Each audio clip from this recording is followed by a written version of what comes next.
Welcome to Our Life the Way. Water supply for homesteading. Water doesn't magically appear off grid. So where does it come from? Today we'll cover three of the most common ways to source water in the homesteading world. Water is one of the most important, if not the most important factor when looking for your homestead location and living on it. It affects so many different areas of our life. Most importantly, coffee. Am I right? Or am I right? Is there a water source on your property? If not, how far is the nearest body of water? Is the water you're sourcing drinkable? If not, what can you do to correct it?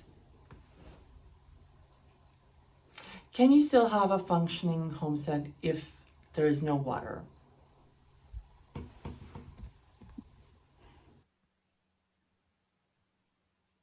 But before we get into all of that, here's your little reminder to like and subscribe to shake up YouTube's algorithm, ultimately showing you more of what interests you. Just click on the button below that says subscribe and has the white arrow inside the red box.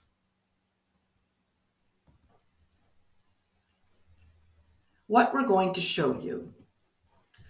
We're going to show you three most common ways to source water when homesteading.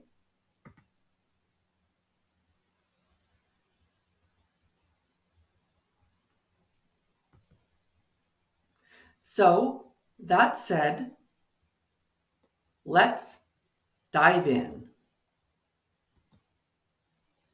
First, water sources on the property. Whether the water source on your current or proposed property is from a lake, river or stream, pond, or even a natural spring, this would be the ideal as it would provide a continual way to collect or divert water to various areas of your homestead. Collection from a naturally occurring water source can be via hose, pipe, pails, or even bulk totes. The size of the container can vary according to what you need and how far you're transporting. Any nearby body of water can be used as is for animals and for vegetation, as long as there's no known reasons for concern.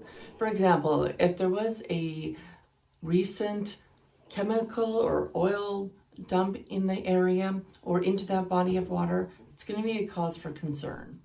Or if there's known bacteria in that body of water. However, for human consumption, it will be necessary to boil the water first or use a filtration system.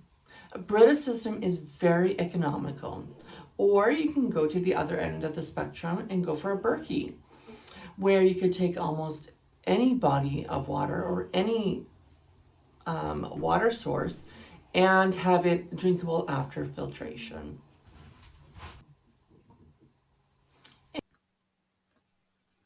So, depending on the source you have on your homestead, cost factoring can be an issue as well.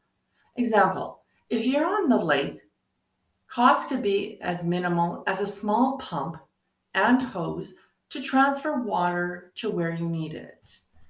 Alternatively, if your home is on the other side of the water source, hose or piping may be more costly to transfer your water to where it's needed.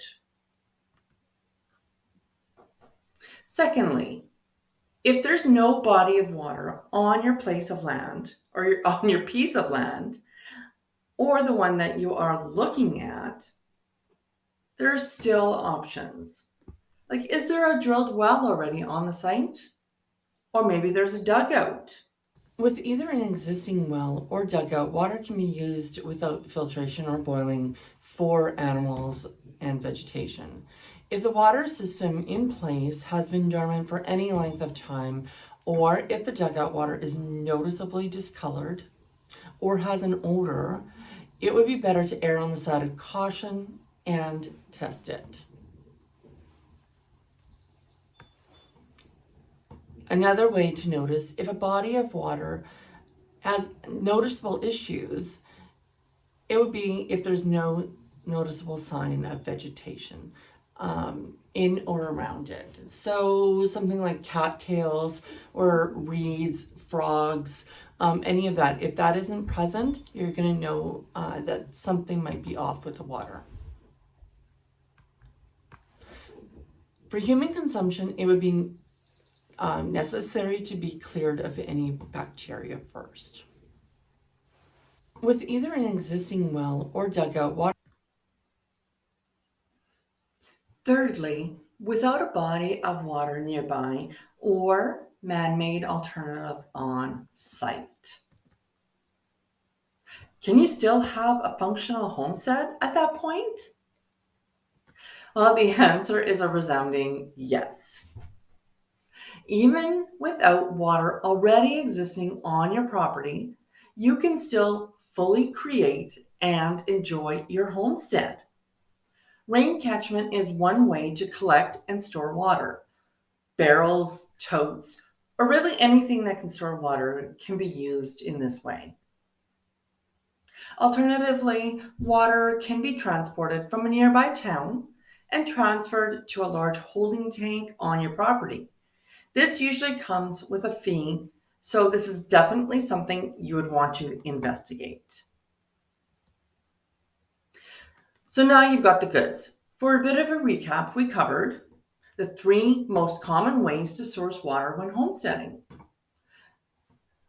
where we covered natural water source on the property, a man-made source on the property, and also when there's no water on or near property.